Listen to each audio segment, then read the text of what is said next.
Some wounds never bleed. Some wounds never bruise. Some wounds never scream.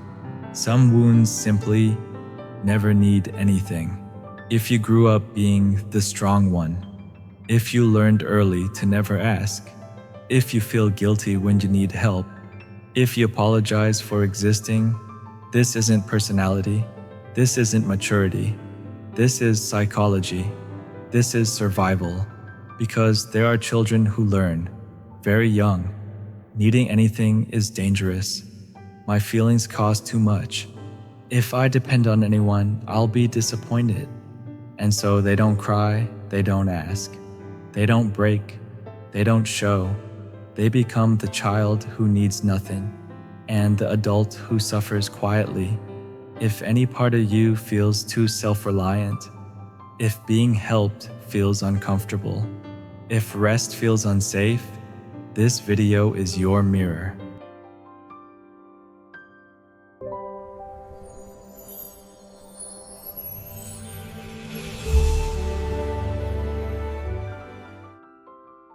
It usually starts in childhood, not with violence, not with screaming, often with silence.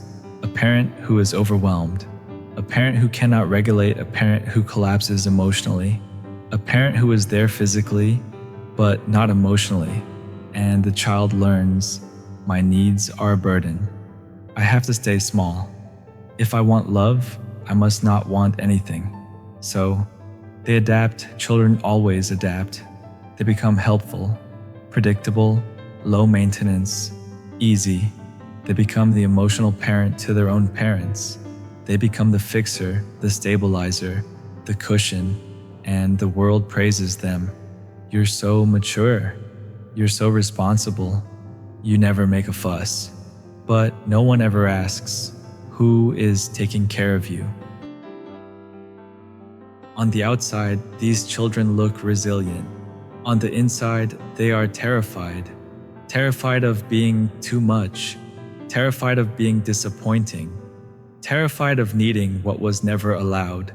So they grow into adults who flinch when someone asks, "Are you okay?" Prefer doing everything alone. Give endlessly but can't receive. Shut down when they feel vulnerable. Apologize for asking the smallest favor. Freeze when someone offers love. Because needing anything feels like danger, and receiving care feels like a trick, and vulnerability feels like stepping off a cliff.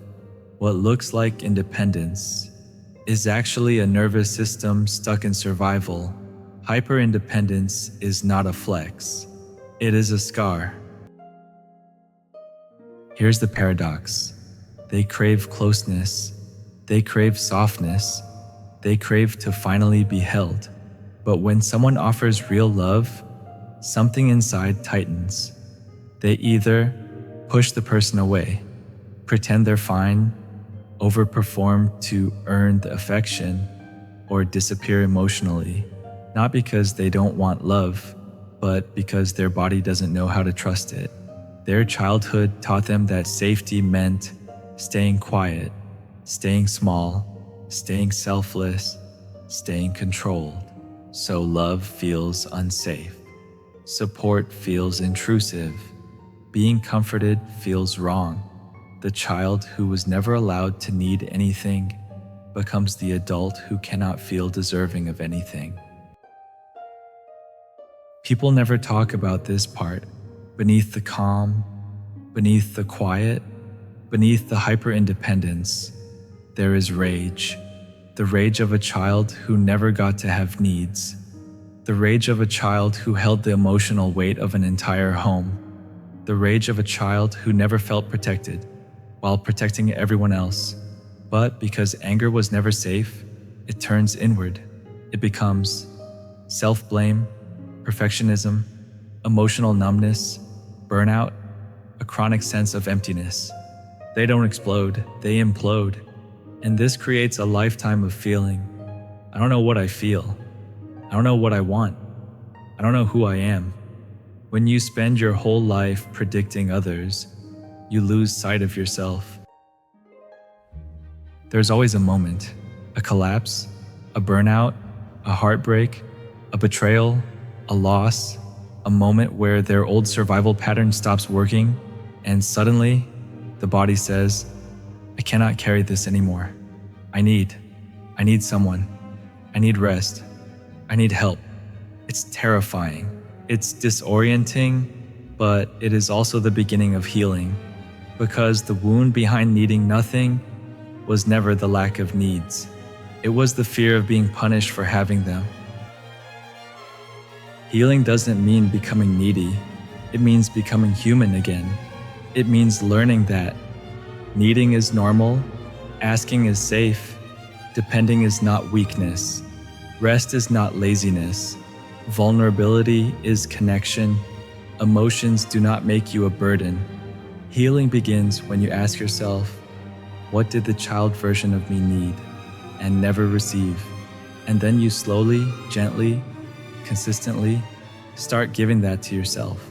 Softness, permission, rest care, attention, love. The child who wasn't allowed to need finally comes home. You were never too strong. You were never independent by nature. You were never low maintenance. You were never easy.